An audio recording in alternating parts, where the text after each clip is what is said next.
Well, earlier in the program, we heard from Common Ground volunteer Molly Aden about trying new things on the farm. Now Molly is sharing a recipe with us, perfect for those cold winter evenings. Not really today, but it still would be good. Right. In this segment, she shows us how to make white chicken chili.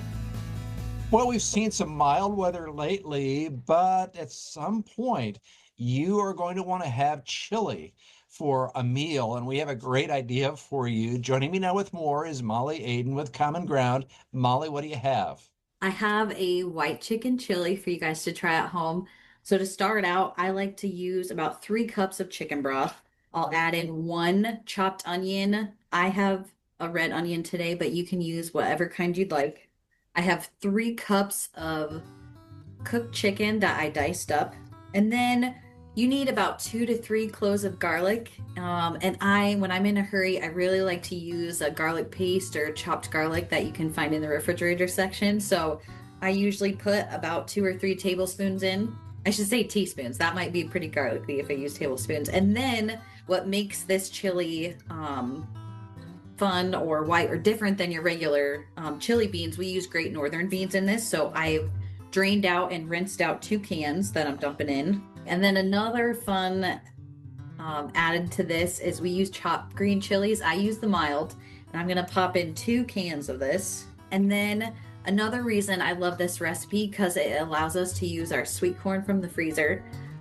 So you can add in 1 can of canned corn. It can be white or it can be yellow corn, but I'm gonna add in 1 bag of our sweet corn. And then to this, my seasonings, I'm gonna put in 2 teaspoons of chili powder, 2 teaspoons of cumin, and 1 teaspoon of oregano.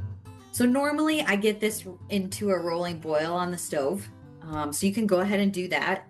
And then once it's in, I bring it to a boil. I add in 1 cup of Monterey Jack cheese. Next, I'm gonna add in half a block of cream cheese. And I'll stir that in.